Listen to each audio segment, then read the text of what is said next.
In an ever-changing landscape of crime, criminals are always one step ahead of the law. When your whole justice system relies on people telling the truth, what can you do to prove their guilt when they will inevitably lie? With every action leaving a trace, the world of forensics were developed to catch criminals who would leave an indelible mark wherever they'd been, but could also be used to prove someone's innocence. But when the result doesn't come quick, and they cost a pretty penny, you can see why they weren't quick to catch on. Today on Macabre London, we uncover the advancements which made solving crimes far easier as we delve into the cases that changed forensic science forever.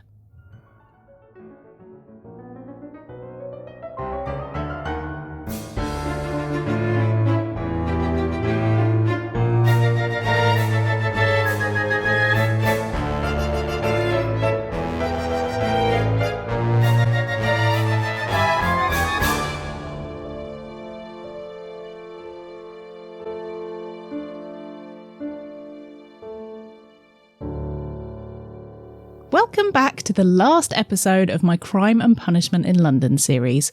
I'm Nikki Druce, your host with a silent G, and in the previous episode we covered what it was like to be the first female officer in the Met, and how difficult it was back then, and even today to climb up the ladder in the boys' club the force has always been. But today we're drawing this year-long series to a close by delving into how the police devised the techniques to definitely deliver proof that a person had carried out the crime they'd been accused of, as when your whole system relies on people telling the truth to catch them, it's pretty much guaranteed that people will lie. Now, if you're new here and this is your first time listening to or watching Macabre London, then you've got a whole bunch of episodes to pick up on in this Crime and Punishment series.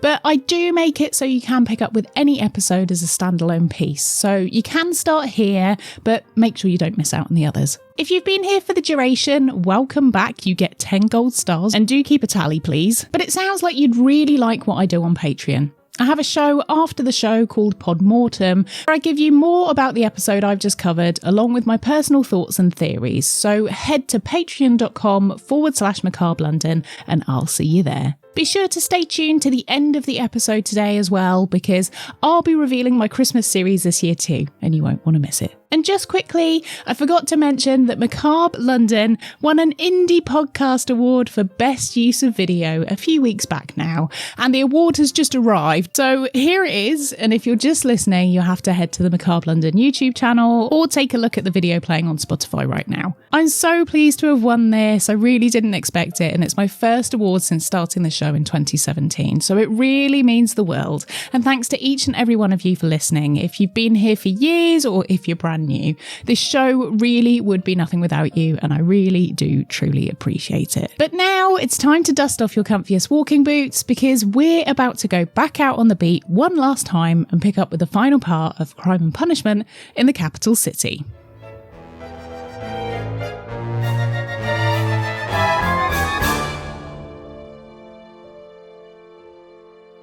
In a world where the people you are trying to catch are hell-bent on telling lies, it can be very difficult to find what you need to make a criminal conviction. So when scientific advancements allowed people to be genetically tied to a crime scene, it made it very difficult for them to deny their involvement. Before the detailed forensic practices we have today, how did the police catch people when it was hard to prove that they were even there at all? So when Robert Peel's police force was first established in 1829 in London, the main way of proving someone had committed a crime was to catch them in the act. As time passed, entrapment became a legitimate way to capture criminals. But before long, those who were up to no good realised that the coppers were setting up stings to get them, and became wary of anything that looked too good to be true. But even if someone was caught with their hands metaphorically in the till, with advancements in solicitors and legal representation becoming slicker, it meant that even if someone saw you carry out the crime, it was now your word against theirs. If you had someone in your corner who had the gift of the gab and who was good at planting the seed of doubt in the jury's mind, then you could easily get away with it, even if you were guilty as sin. So the police had to come up with more watertight ways of getting their man. And the first Criminal Investigations Department, the CID, was created as part of the Metropolitan Police Force in 1878. From the get-go, they knew they had to be far more diligent than the run, catch, cuff tactics of the usual bobbies on the beat. Instead, they focused their efforts on trying to build criminal profiles to try and work out who they were even looking for in the first place. During my mini-series on the Whitechapel murders, we looked at how this case brought around many firsts for the Met. Criminal profiling, post-mortem study, crime scene photography, and even sketches all played an important part in trying to create a robust package of information which could narrow the circle of suspects. Now, we have to remember that these were the very first buds of the forensic science we know today. So hundreds, if not thousands of mistakes were made, which were entirely unintentional at the time, but which can be maddening to read about today, with even the most rudimentary understanding of how to treat a crime scene. But lessons were learned from these mistakes. And ultimately, if we had today's modern profiling and criminal records, it's likely that Jack the Ripper would have likely been caught after his first murder and not gone on to have multiple victims. But from those early days, vital improvements were made, and things moved quickly in the fields of forensics. But like a lot of things back then, it was only for people who had money. In a time before the National Health Service, the NHS, and when treatment was paid for, trained professionals weren't just going to give up their time out of the goodness of their hearts, even though it would have been for the greater good.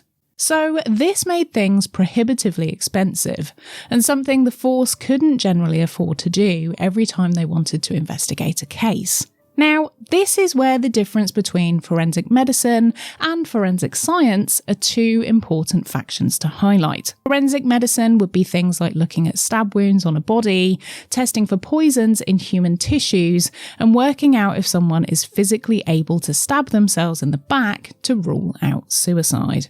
But forensic science is the magic things that can't be seen. Fingerprints, microscopic droplets of saliva, skin flakes and blood. And even things like tyre tracks and working out the type of weapon which could be used to make such a hole in someone's head in the first place. Now, these things did have their roots in forensic medicine for sure, but the advancements have surpassed and now expanded beyond into forensic science in the modern day. But back when things began, it was down to using what was available in terms of experts. And these were mainly doctors who would charge you a pretty penny for the info. So to get around this, the Met began adding surgeons onto the payroll and gave them the title of police surgeons. But as we know from the Jack the Ripper case, this often meant a cursory glance over to confirm the person was dead before going to bed, as vital things like disemboweling were completely missed out of initial so-called inspections by these medical professionals. In fact, the terminology forensic science didn't even exist until much later on in the 1930s, and was only officially adopted by the Met in 1935 as a way to refer to the laboratories they had set up, which were funded by the Home Office. The first forensics lab ended up becoming the largest in the UK. As progress was slow and results were few to begin with, it didn't seem like much was happening. And so the funding was pulled and the Home Office decided to cut their ties. But as time went on and small wins were made, forensic scientists began to prove they were worthy of investment, but it would take time. For the sake of keeping this a London-themed episode, I'm just going to concentrate on cases the Met were involved in, or were in London. I know that forensics were happening in other places all around the world and before the Met got going, but for the sake of keeping things to a 30-minute episode, or thereabouts, let's stay in the capital. But let's break it down to the cases which defined the development of forensic science. Firstly, we have probably the poster child for forensics, fingerprints. As the day dawned in Deptford on a chilly but bright morning on the 27th of March 1905, a 16-year-old boy pulled up to the shop where he worked at around 8 a.m. Usually when he arrived, his boss, Thomas Farrow, a man of advancing years at 71, would be setting up the shop for the day, putting homewares and his goods outside on the pavement for all to see. However, on this day, William the shop boy was met with a closed and quiet shop, Shutters down and no sign of stirring coming from inside. As he waited outside for a short while and no one appeared, he decided to go round the back and knock on the door, but there was no answer. After waiting a bit longer, William pulled himself up on the outside wall and managed to peer in through one of the windows. Inside, he could see that something wasn't right. Furniture was in disarray, and the usually fastidiously tidy shop had been turned upside down with stock all over the place. This wasn't at all how Thomas would have left it. So, now worrying, William went next door to get help from another shopkeeper. The pair managed to break open the back door and got inside, calling out to Thomas and his wife Anne, but there was no reply. The little shop also served as a home to the Farrows who lived above it in a flat, and the back of the shop also served as a stockroom cum kitchen for the married couple. As they pushed past mops, shelves of paint and jars of oils, they saw something which didn't look right. Around the edge of the shop's counter was a dark stain on the floor. Was it dropped oil? Maybe paint? No, this was blood. And a lot of it. As their eyes adjusted to the gloaming, glints of sunlight were now cresting illuminating rays of light which touched something on the floor. A black boot. And then, as their eyes followed it, they realised that Thomas Farrow was on the floor, completely lifeless.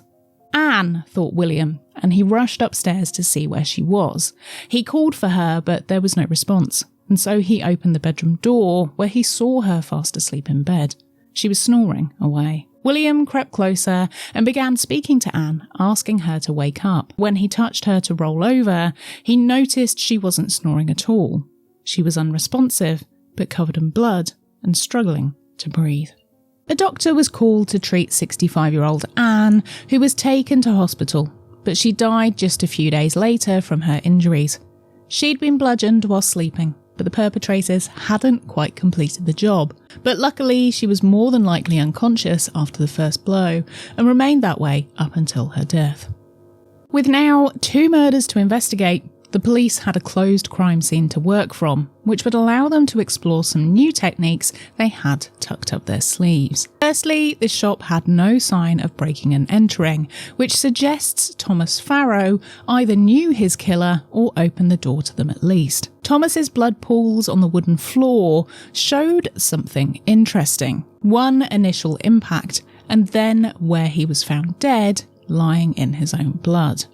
This suggested that Thomas was knocked unconscious. Then the men proceeded to go upstairs and beat up Anne before exiting the shop, where Thomas must have regained consciousness and maybe moved or said something which gave the game away, and they finished the job. With the help of William and the well-kept payments book, the police were able to ascertain that the whole week's taking had been taken from the cash box in the shop, which was found empty under the till. But rather than hurriedly touching the empty receptacle, the chief constable, Melville McNaughton, who had also been involved in the investigation of the Whitechapel murders, had been trying for the past 5 years to get fingerprinting implemented as a professional tool of the trade. The bank of fingerprints had been built, all separate cards of criminals in London who had been caught offending. And as a result, a small database had been built. On the cash box, a greasy fingerprint was found. But the question was, did they have a match for it back at the station? The cash box was carefully wrapped in paper and carried back to the station for testing. It took a little while, but after checking through the fingerprint cards, which held around 80,000 prints, not one was a match. But the hunt wasn't over just yet. As the increased news output around the case began to circulate, more eyewitnesses came forward, and this managed to piece together some potential suspects from the local area, and in particular, one pair of right ne'er-do-wells, the Stratton brothers. Alfred and Albert Stratton were known to the police as generally always being up to no good. Both had been arrested before, and both were positively identified as having been seen walking away from the Farrow's shop at around 7:30 a.m. These positive identifications from a lineup by eyewitnesses may well have been enough to convince a jury. However, the fingerprint could definitely prove that one of them literally had their hands in the till. Well, cash box. But here's something you won't need a forensic to discover for you, because now it's time to hear from London Nootropics, who are single-handedly keeping me upright during the run-up to Christmas. Honestly, this time of year is absolute chaos. I always picture myself being able to get through it, being able to buy presents and doing whatever I can to get by, but we could all do with a little bit of extra help. And that's where London Nootropics comes in. I've been using Flow on those days when I need proper focus. You know, I've got 3 episodes to finish and it needs to happen right now. So the only way I'm going to get it done is by drinking a cup of their coffee. It gives me that clear, steady concentration without the jittery crash. And for the moments when December does really feel a little too December-y, I've been reaching for Zen, because when I've managed to tick all the things off my to-do list, it's nice to have a little moment of calm. And the best thing is, once Christmas is finally over, then we can all do with a little boost for the new year. So why not try out these blends which will help you ride that wave rather than collapsing in a heap? I always have a lot to get my teeth stuck into in January, and I bet you're the same. So why not try out something natural that helps support that reset? And I can guarantee it will genuinely make a difference. So if you want a little boost to get you through the festive madness and to help you on the other side of it, then you can get 20% off any order and subscription by using my code Macabre at checkout. That's londonnootropics.com and use the code Macabre at checkout. Thanks again to the wonderful London Nootropics for supporting the show. You truly are amazing, and I love the product so much. And now let's get back into the show. Alfred's thumbprint was a direct match for the print found on the cash box, and so the jig was up. But it wasn't quite that straightforward just yet. As this was a new science and people didn't quite understand it just yet, it would be up to McNaughton to explain this evidence in an easy way so as the jury knew he was being genuine.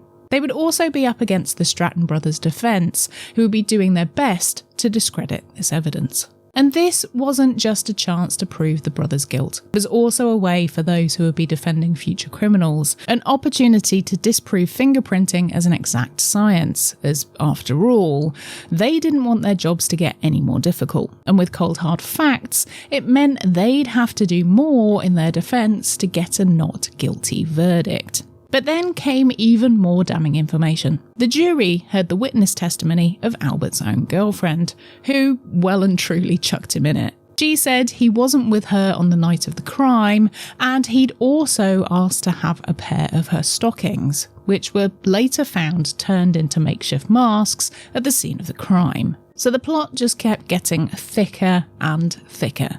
So alongside some other infighting, discovered bribery made by the defence, and attempts to try and rule out the fingerprint as legitimate evidence, the jury saw through it all, and after a short deliberation, found Albert and Alfred Stratton guilty. And by the end of May 1905, they had both been hanged for their crimes. This would turn out to be the first conviction in London which used fingerprinting to cement the convictions. This hard-won victory changed things for the Met, but despite this being solid evidence that forensics were worth investing in, it would take a few more cases yet to get the department taken seriously.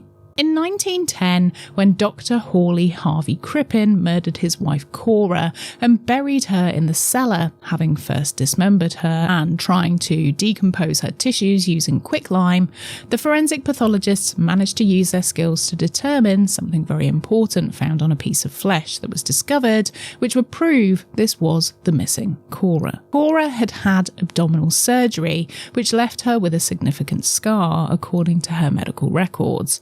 And the piece of torso that was found had a prominent scar upon it, which correlated to the evidence the police had managed to obtain about any distinguishing marks, which would be on Cora's person. Now, Crippen had deliberately disposed of anything identifiable about Cora, and yet even this small chunk of her which remained still managed to give the game away entirely. This evidence, paired with the fact that Crippen had run off with Ethel Leneve, his mistress, and fled the country on board a boat headed for America with Ethel dressing in men's clothing, pretending to be Crippen's son, just cemented that the pair were trying to hide something. But these techniques, which helped prove Cora was the body under the floor, meant that Crippen couldn't wriggle out of it after trying to say someone else had planted evidence in his basement, and that they were pretending this hunk of flesh was Cora, but carrying out deception, but the proof was there. Now, for the full fascinating case, I did cover this in one of my very early episodes of Macabre London, so do head way back in the archive to listen to that one. But it's safe to say there were plenty of things, not just the forensics, which changed police investigations for the better in that one. But as this case was so public and became a cause célèbre, the general public were now starting to warm to the idea of this newfangled science, which was very clever indeed. Now, this one is on my list to cover in full at some point, as it is a gripping case, so I'll only give you the outline of how this one improved things, but it's the case of Patrick Mahon. This one, the Met Police were actually called away from London to assist in East Sussex, and it may just be the first fully forensic case, as the amount of techniques used and trialled were more than any case before. Now, I will keep this vague to not give the game away, but remains were found.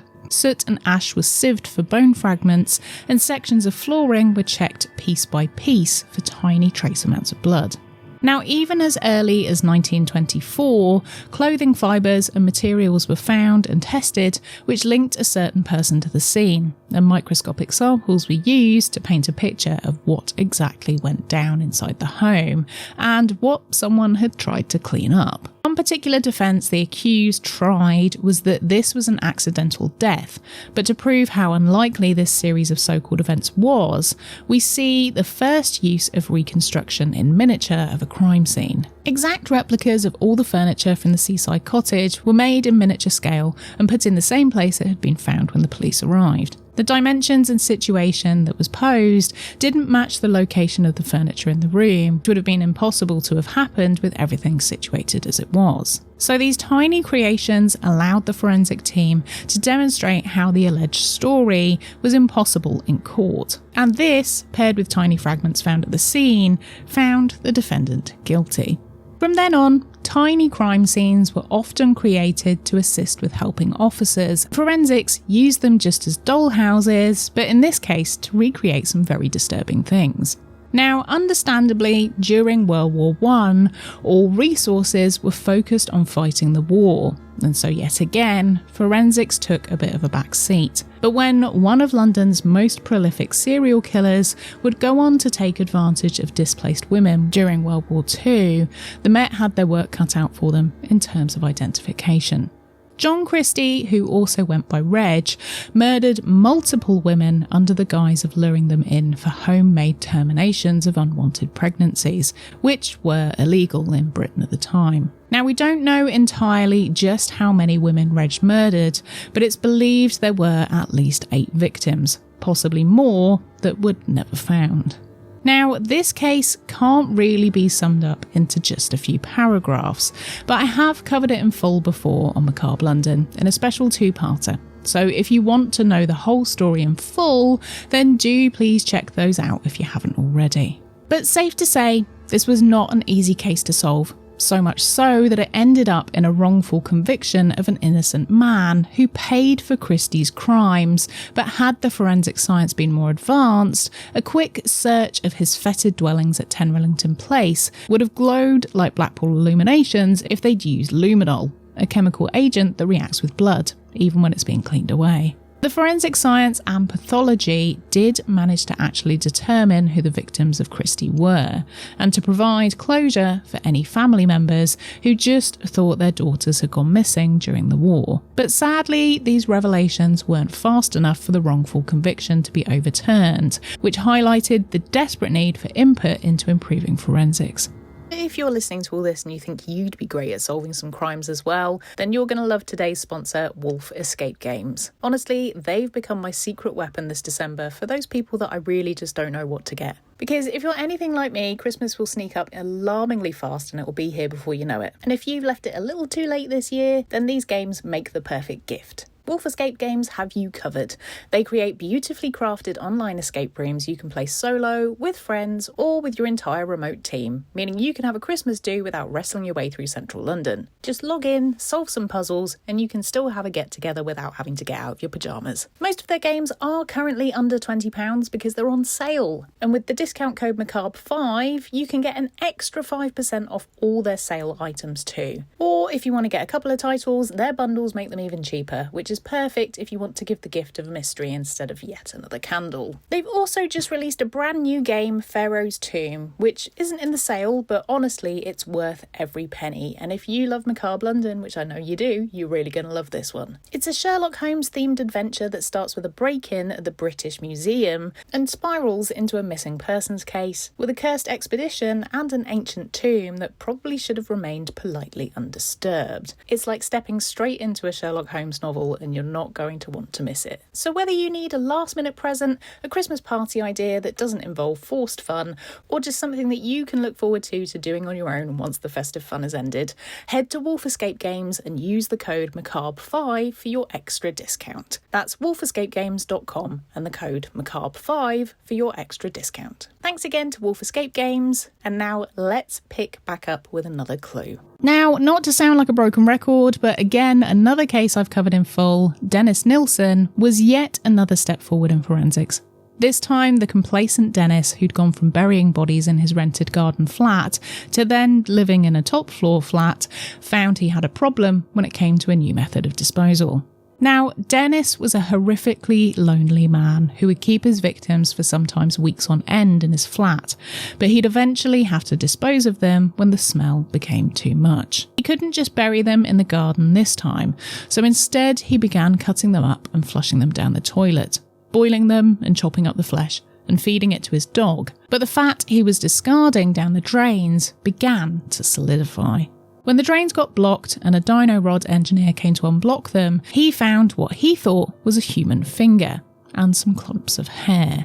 So when the alarm was raised with the police, they took samples from the drain which fed out from Dennis's flat and tested the sludge, finding that it did indeed contain human proteins. A full-scale investigation at Dennis's current and former home turned up tens of bodies, with many other missing young men and boys that were never found being attributed to this vile, lonely predator.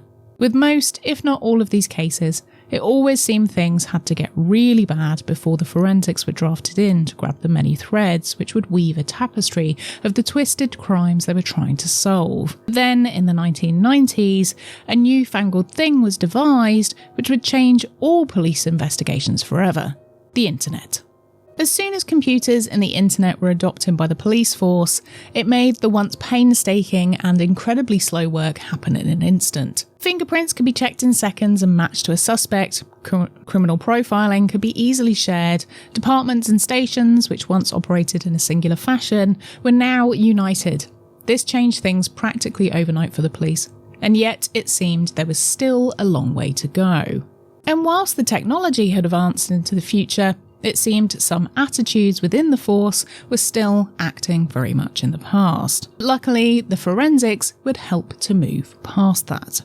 In 1999, the case of murdered teenager Stephen Lawrence, who was killed as a result of a racist attack by a gang of men in South London, was reopened. The initial evidence that was taken at the time of the murder in 1993 saw one of the first examples of a case being reopened due to advancing forensic techniques. When DNA was found on Stephen's clothing from the time of his murder, which matched his accused killers, they were able to be retried and were convicted for his murder. This landmark case, again, I have covered this in full before on Macabre London, which saw all sorts of failings from the police, mainly due to alleged racism, showed that even years after a case had been brought to a close, that there is always still hope if justice has not been sought.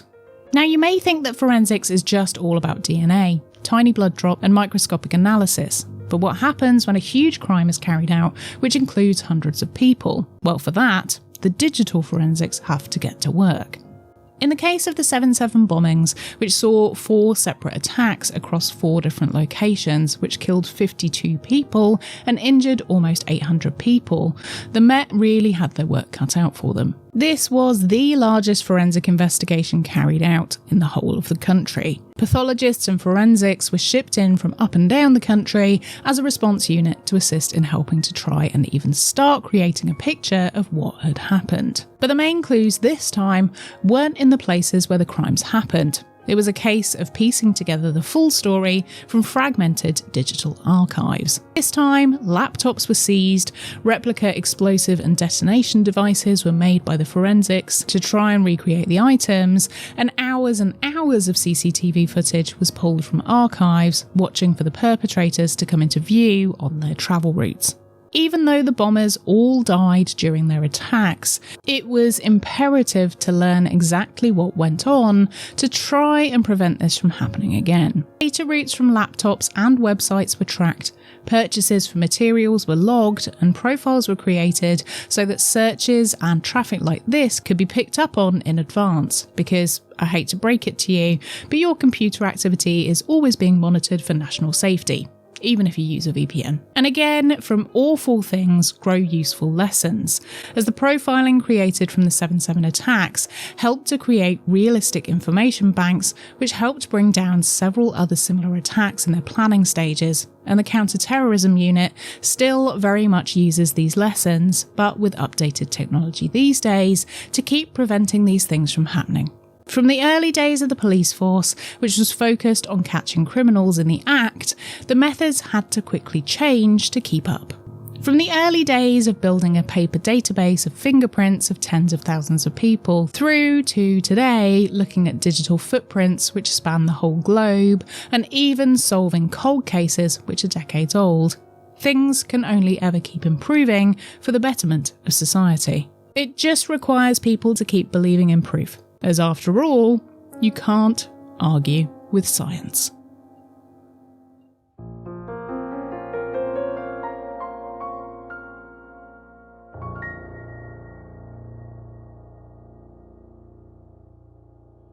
Thank you for joining me for this Crime and Punishment series. I cannot believe that it is over and the year has gone by so fast. It only feels like yesterday that we were starting.